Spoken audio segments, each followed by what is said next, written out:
Olá a todos, eu sou o Everton de Oliveira, o professor Água do Instituto Água Sustentável. E nós estamos no nosso programa Pompa, porque o mundo precisa de água. As iniciais, porque o mundo precisa de água, que é como a gente tem tratado esse trabalho. Na verdade, isso não é uma pergunta, é uma afirmação, porque o mundo precisa de água. E a gente traz pessoas que trabalham com água, que têm uma carreira dedicada ao assunto de uma forma ou de outra, vocês vão ver, né? Já estão vendo pelas entrevistas, que tem muita coisa para se fazer. O mundo precisa de água e nós precisamos, no Brasil, de profissionais ligados à água. A gente precisa não só de profissionais ligados à água, nós precisamos que as pessoas saibam que esses profissionais são necessários. E nós precisamos que os políticos saibam que a gente precisa cuidar da água. Senão, nós ficamos sem saneamento, nós ficamos sem água no futuro. Então depende da nossa qualidade, a nossa qualidade de vida depende da nossa ação. E isso é o que nós estamos fazendo hoje aqui. Nós vamos trazer alguém que trabalha com isso, que eu conheço já há bastante tempo, a Luciana Martins Rodrigues Ferreira. Ela é graduada em Geografia e tem mestrado em Geociências. Ela foi diretora do Instituto Geológico da Secretaria de Infraestrutura e Meio Ambiente. Atualmente, ela é diretora do Núcleo de Geociências do Instituto de Pesquisas Ambientais, que foi formado a partir da fusão do Instituto Geológico com o Instituto de Botânica. Uma ideia sensacional, né, gente? Não vou nem comentar para vocês aqui. O Instituto tinha 135 anos e agora virou um Instituto de Pesquisas Ambientais porque alguém achou bonito. Mas vamos nessa, não é nossa função falar desse assunto aqui. A Luciana tem experiência na área de geociências, com ênfase em hidrogeologia, água subterrânea, atuando principalmente nos temas água subterrânea, claro, recursos hídricos subterrâneos, aquíferos, vulnerabilidade e proteção de aquíferos. Luciana, muito bem-vinda, muito legal ter você aqui. A gente já se conhece, já tem uma trajetória de trabalhos que eu admiro que você faz. Então, por favor, fala um pouquinho da sua trajetória. Como é que uma geógrafa, né, começou a se interessar pela área de hidrogeologia? Você fez, inclusive, a minha disciplina de contaminação, que era pesada para geógrafo. Né? Conta aí, por favor, bem-vinda. Oi, Everton, boa tarde. É muito legal estar aqui com vocês. Obrigada pelo convite. Eu acho que assim, sou uma geógrafa que eu devia ter descoberto logo no começo que tinha alguma coisa estranha. Minha maior nota no vestibular foi em física. Aí, enfim, aí eu comecei a fazer a graduação, eu comecei a me interessar muito pelas matérias da geologia, fazer as optativas, e começou a pintar uma vontade de fazer geologia. Porque aí eu vi que eu gostava muito mais da parte física do que da parte humana da geografia. E aí, muito por acaso, quando eu fui procurar, porque aí eu gostava de geologia, mas nunca tinha ouvido falar nada de águas subterrâneas, de hidrogeologia. Apesar de, na casa onde eu nasci, né, com os meus pais, tinha um poço cacimba, de então ter esse contato, mas não, né, criança, aquela coisa, não sabia. Mas aí, quando eu fui procurar um estágio, naquela época, né, há bastante tempo atrás, não era como hoje, que você procura as coisas na internet, a gente ia na Fundap, ia lá pessoalmente, e aí tinha lá umas fichinhas com as possibilidades de estágio. Aí cheguei lá, tinha um para fazer com cartografia, que era uma coisa que eu gostava bastante também, e tinha um para fazer estágio com águas subterrâneas. E eu falei assim, nossa, eu quero fazer esse. Né? Eu não sei do que se trata, mas tem a ver com geologia, eu quero aprender. E assim, fui fazer um estágio no DAEE, né? E assim, mudou completamente tudo que eu estava pensando profissionalmente, digamos assim, né? Porque eu queria fazer geologia porque eu gostava da geologia básica, que era o que eu via na escola. E aí enfim, mudou o meu pensamento, eu me apaixonei por essa área, né? E aí eu comecei a fazer estágio, fiz estágio um ano no DAE, acabou o estágio, mas aí eu comecei a fazer no Instituto Geológico e fui ficando, aí terminei a graduação, o meu trabalho de formatura foi com água subterrânea, aí fiz meu mestrado, enfim, a carreira inteira, por isso que eu falo, não sou uma geógrafa muito padrão, muito não, nada padrão, eu fugi completamente aí da geografia e me apaixonei pelas águas subterrâneas, pelos cursos hídricos, enfim. Muito legal. Você fez em qual daí? Aqui em São Paulo? Aqui em São Paulo, apesar do meu sotaque ser bastante parecido do interior, eu sou uma pessoa paulistana. Fiz Eu aqui não em acho São que Paulo. não parece muito do Todo interior, mundo não. pergunta, da onde você é? Eu sou daqui. E fiz estágio com o Zequinha, né? Fui estagiária Ah, do você fez com Zequinha Zé? Sim. e eu sou meu amigo até hoje, né? Super, Claro, ele é ótimo, ele é ótimo. enfim, Ele está aprendi daí muito, ainda? Ele está ainda no tá? daí ou ele se aposentou? Está Não, ainda? ainda tá, ainda tá. Ah, legal. Ele é ótimo. E a gente, hoje mesmo, eu estava conversando com ele, a gente bate papo sempre, trabalha junto, enfim. E aí é uma coisa de mudou o pensamento, né? Mudou a coisa que aí eu falei, não, eu não quero mais. Aí não fiz geologia porque eu descobri o que eu queria trabalhar. Imagina fazer uma graduação de novo. De Já, novo, já, é já verdade. sabia o que eu queria. Então foi realmente um por E aí, acaso. como é que você acabou ficando no IG, no Instituto Geológico de São Paulo? Então, aí eu peguei, fiz o estágio de um ano, aí acabou o estágio. Aí eu fiquei de voluntária trabalhando um tempo, porque eu gostava muito, gosto, né? Gostava muito. Aí me formei, aí eu comecei, aí também fiquei um tempinho, aí teve um concurso, aí eu fiquei, fui ficando, fui ficando.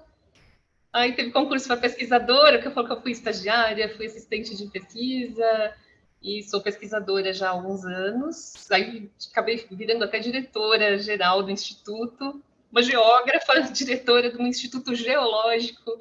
É, mas, mas foi isso, fui ficando e eu, assim, eu gosto muito do que eu faço, gosto muito do trabalho, enfim, O grupo de hidrogeologia do Instituto Geológico é um grupo bom, tem uns trabalhos legais. Eu sei que eu estou espetando vocês aí para conseguir algumas coisas, algumas publicações, né? Mas, então, a água subterrânea ainda é um recurso pouco entendido. Os especialistas sabem, tem aquele material do Instituto Geológico, que eu vou colocar o link aí para as pessoas darem uma olhada e baixar. Muito legal, foi feito pela Mara Iritani e a Cibele Isaac. É muito legal, eu sempre uso e cito, porque é um trabalho legal. Como é que a gente consegue tentar mudar isso, sair de uma área exclusiva de especialistas para que as pessoas consigam ver? Hoje eu estou virando clichê fazer o visível invisível, o invisível visível, né? é que assim, eu acho que acho não, eu sou uma pessoa muito otimista. E aí eu vejo assim, nesse tempo, né, que já passaram um pouquinho mais de 30 anos desde dessa dos estágios, tal, eu vejo assim, nesse tempo, talvez essa coisa do conhecimento ande como as águas, com a velocidade das águas subterrâneas no aquífero, muito lentamente. Mas eu tenho visto assim, nesse período, infelizmente, mas eu acho assim, teve uma melhora, acho que teve uma mudança desde que eu comecei a trabalhar até hoje, mas realmente acho que ainda falta muito, e mas eu acredito sempre na comunicação, né? Acho que a gente sempre tem que achar formas.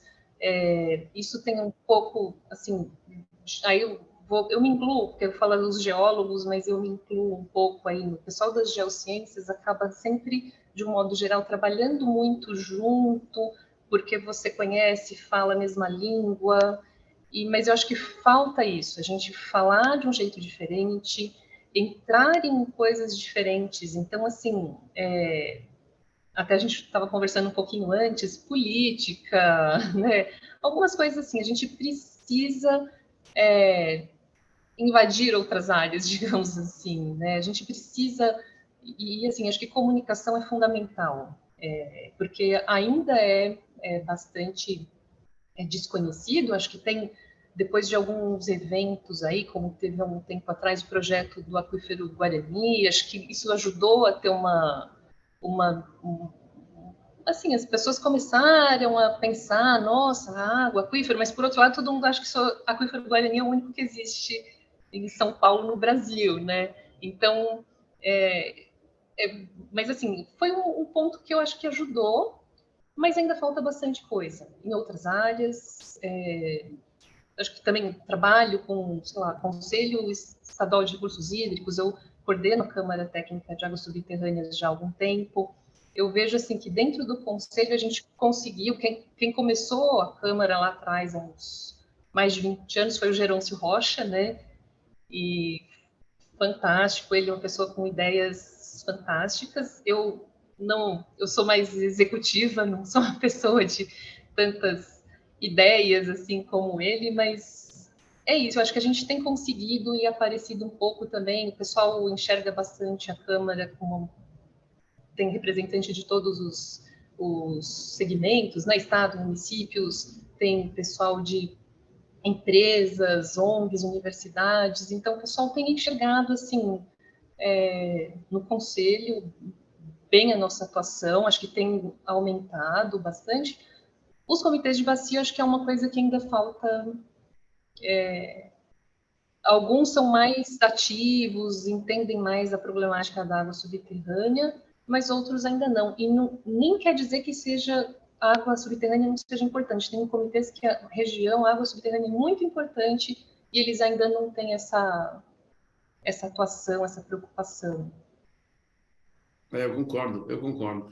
Bom, que eu concordo com divulgação, eu estou me dedicando muito a isso, né? Porque eu sempre acho que a gente tem uma lacuna imensa em divulgação científica e divulgação ligada à água e água subterrânea, então, muito mais, né? É aquela história, o pessoal acha que a água vem da torneira, né? Abriu a torneira, é dali que ela vem. A nossa vida está muito fácil, então fica fácil de não se preocupar, né? Bom, mas e como é que você acha que a gente pode promover o uso sustentável das águas subterrâneas? Você acha que está sustentável? Depende onde? Conta para a gente aí.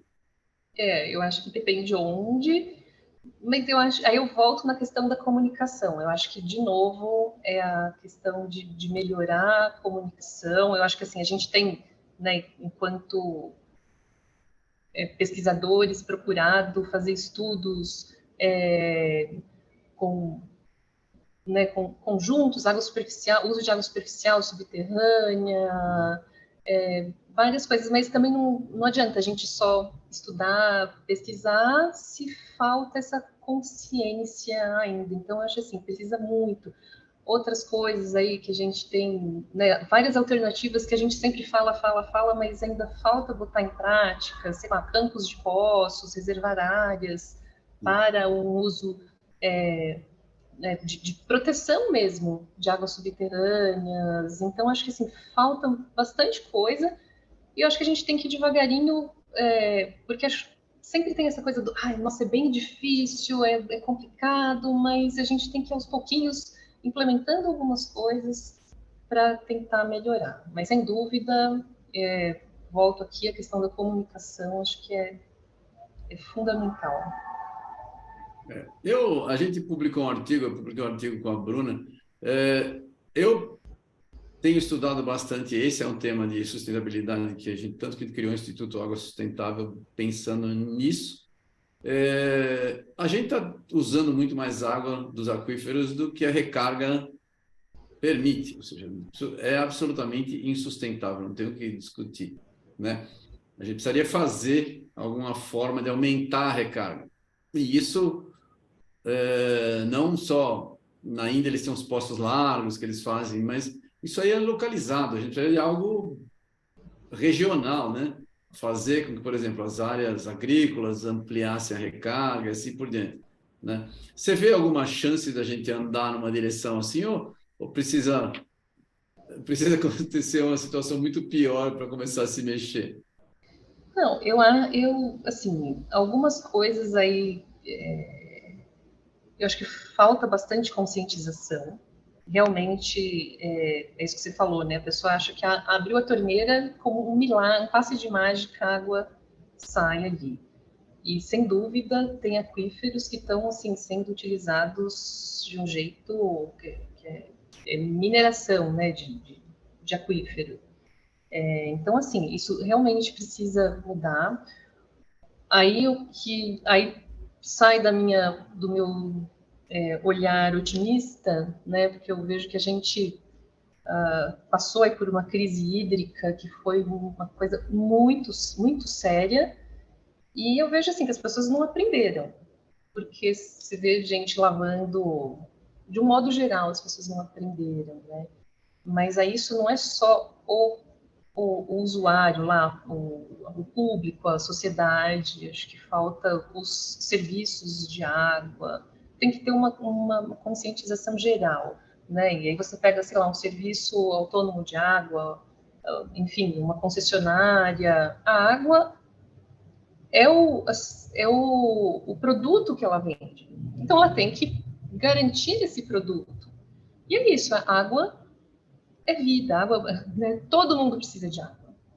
Todo mundo. Então, assim, eu vejo com uma preocupação, mas eu acho que, sem dúvida, assim, a gente tem que tentar fazer pensar de outro jeito, ainda mais considerando essa questão de recarga menor que o consumo, tendo aí cenários de mudança climática, que a gente sabe que as chuvas intensas e as secas também vão piorar, então a gente realmente tem que mudar.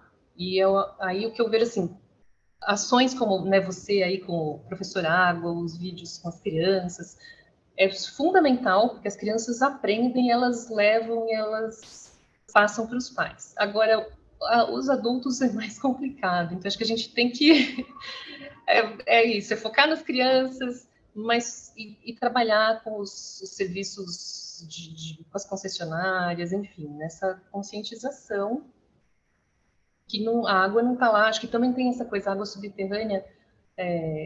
As pessoas também acham, tem um poço na minha propriedade, essa água é minha, né? É, Ela é minha. é. E não é assim, né, que funciona. Então acho que a gente tem que mudar bastante coisa. Tem que entender. Eu concordo com você, concordo. Não é um conceito claro na cabeça das pessoas. É difícil, é difícil. Precisa de educação desde pequeno para começar a enxergar. Concordo. Deixa eu fazer uma pergunta. A gente estava falando do Instituto Geológico. Conta o que fazia, né? O que faz o Instituto Geológico. Apesar de ter mudado de nome, eu vou continuar falando do Instituto Geológico. O que ele fazia e o que faz o Instituto de Pesquisas Ambientais, que foi uma fusão, né? E conta para a gente aí, depois disso eu tenho uma outra pergunta. Conta para a gente aí o que faz fazia o IG e o que faz agora. E como é que mudou tua vida nisso? Não, você precisa responder. Vou me comprometer aqui. Não. Não, o Instituto Geológico, e agora, assim, estamos. O que é. O Instituto Geológico é um instituto de pesquisas, vinculado à Secretaria de Infraestrutura e Meio Ambiente, e o Instituto de Pesquisas Ambientais é isso, né? O herdeiro, digamos assim, do conhecimento, do trabalho que fazia o Instituto Geológico, o de Botânica e parte do Instituto Florestal. E aí a gente faz pesquisas com diversas áreas aí das geociências, né, a questão de prevenção de desastres, mineração, geologia básica, paleontologia, e com hidrogeologia é uma das áreas. Aí a gente faz estudos, avaliação de aquíferos, a questão de potencialidade de aquíferos, alguns estudos de contaminação, de gestão, e sempre focados em quê? Em dar subsídios aos órgãos gestores de recursos hídricos. Então, a gente trabalha muito com a própria secretaria, né, com a subsecretaria de Meio Ambiente, dando subsídios, ou órgãos de gestão mesmo, né, o DAEE, a CETESB, com a vigilância sanitária. Então, assim, a gente trabalha dando um apoio em alguma necessidade, ou tem alguma regulação a ser feita que você precisa de um conhecimento né, de águas subterrâneas, então a gente dá esse apoio. Tudo isso que era, né, a parte técnica do Instituto Geológico, agora compõe o núcleo de geociências do Instituto de Pesquisas Ambientais. Então, assim, a gente continua trabalhando da mesma forma, com uma marca diferente agora.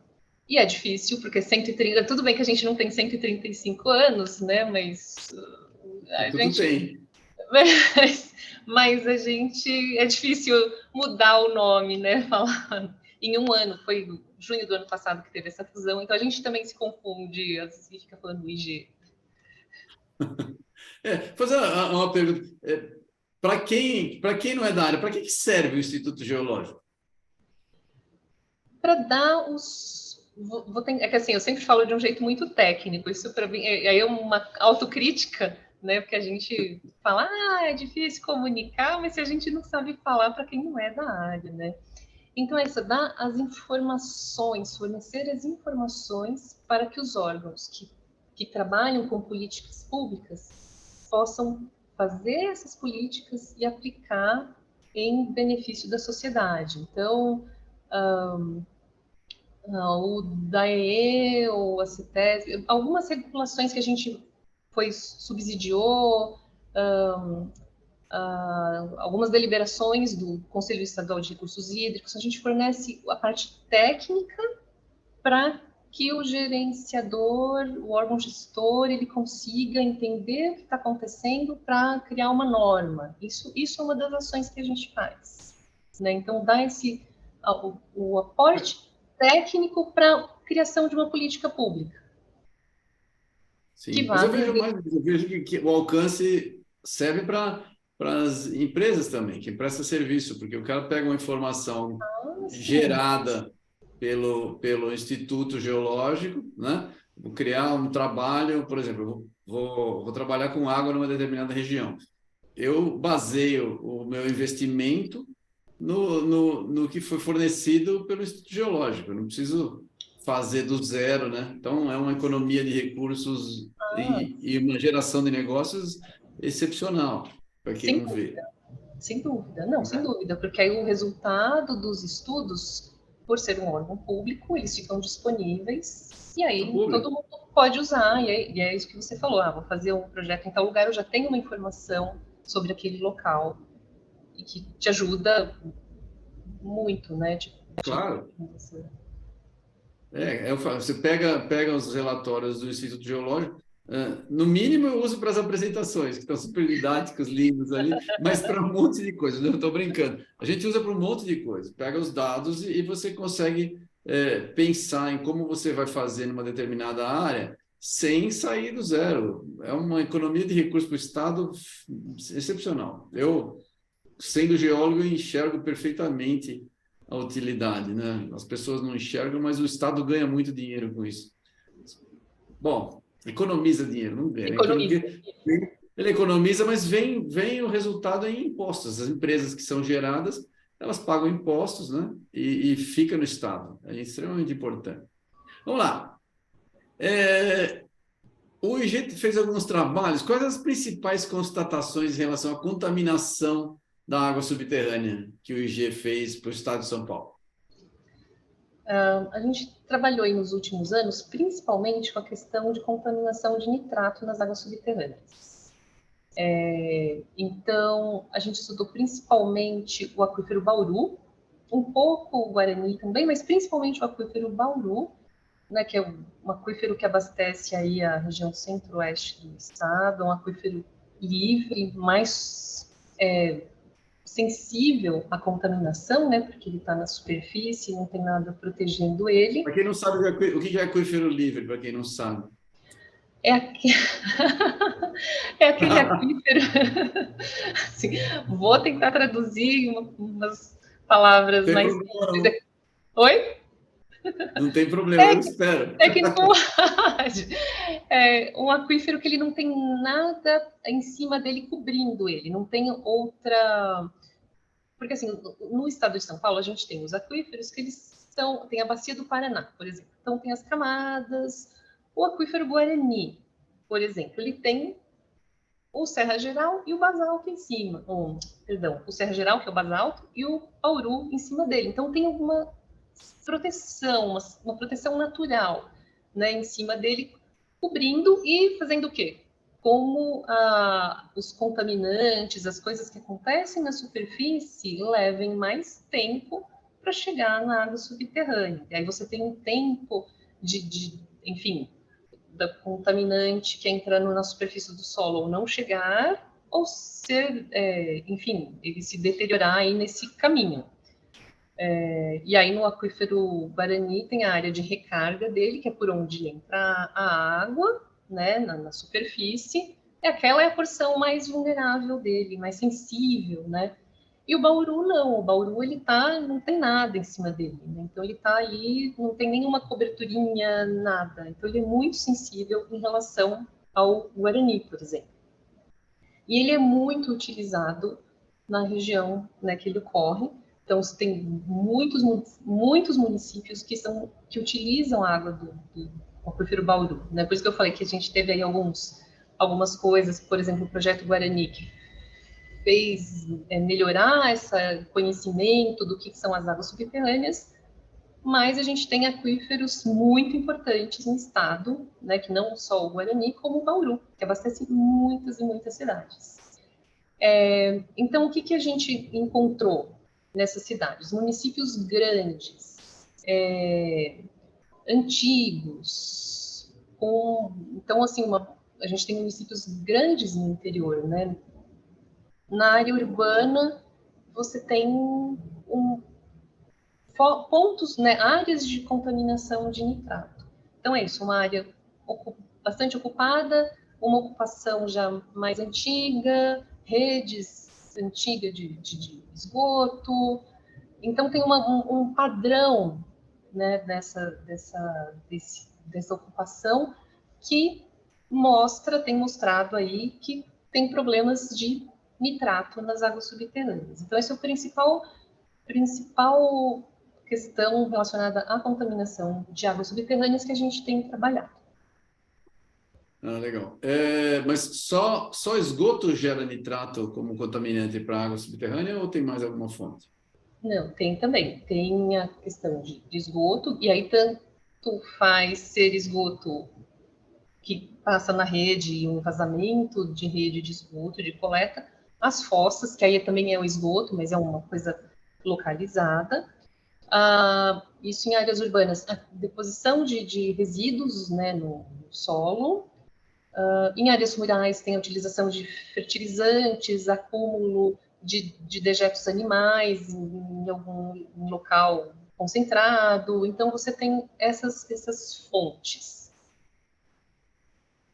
Nitrato é um contaminante extremamente complicado. E quais as implicações? Por que nitrato é importante? Eu posso beber água com nitrato ou vou morrer? É Eu vou melhor morrer de não. qualquer jeito. O nitrato, o problema realmente, ele não só aqui no estado de São Paulo, no Brasil, no mundo inteiro, ele é um contaminante muito, muito persistente no aquífero. Ele fica muitos anos, né? E tem essa coisa da fonte que não cessa, ou mesmo cessando, ele continua no ambiente muito tempo.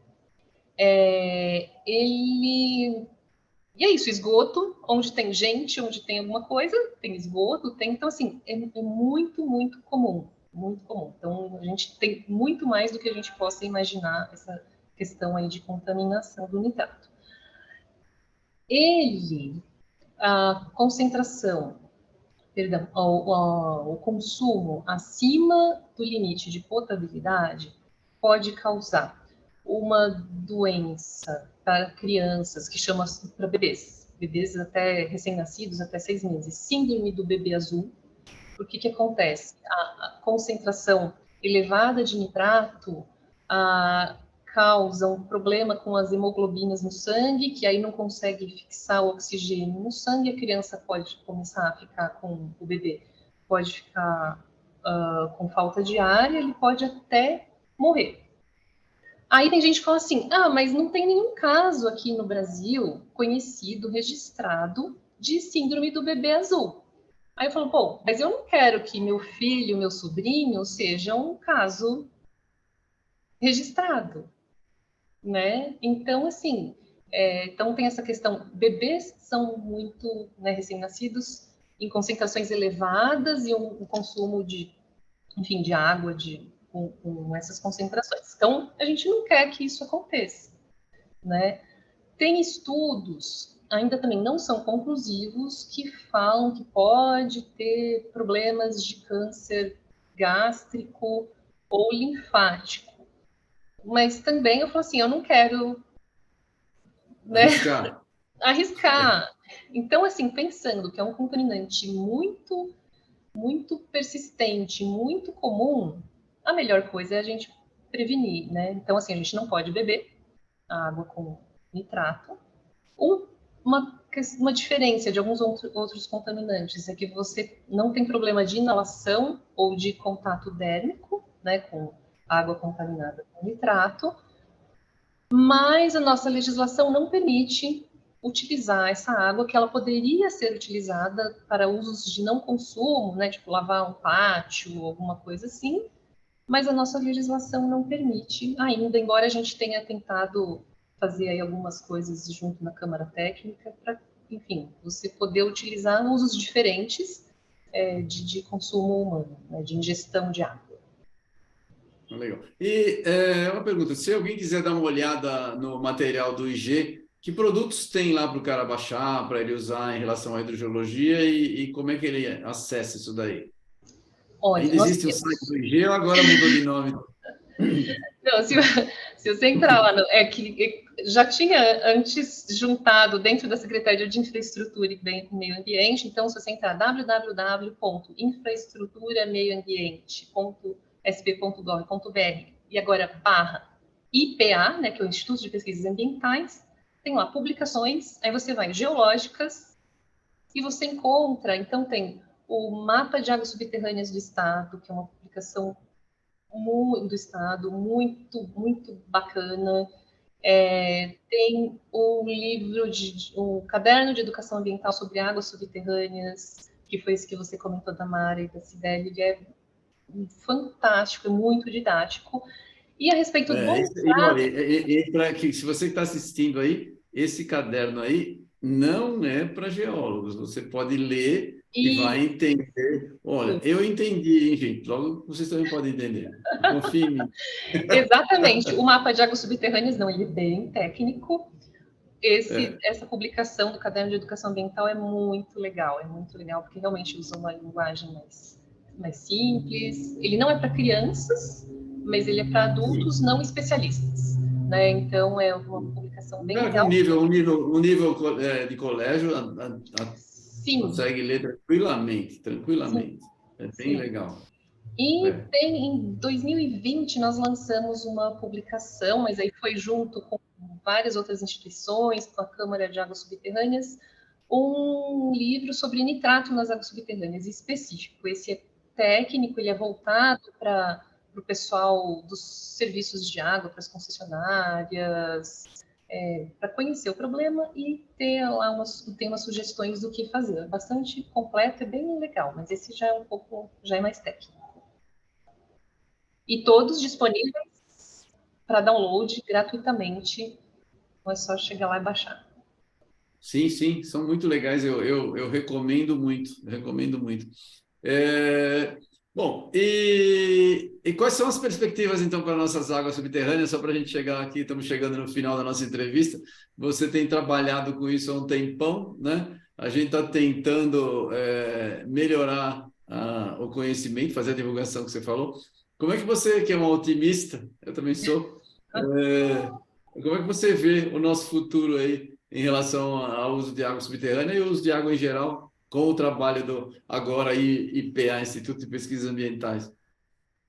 Eu acho assim, temos que continuar otimistas, trabalhando muito e repetindo essa questão da comunicação, acho que isso é fundamental.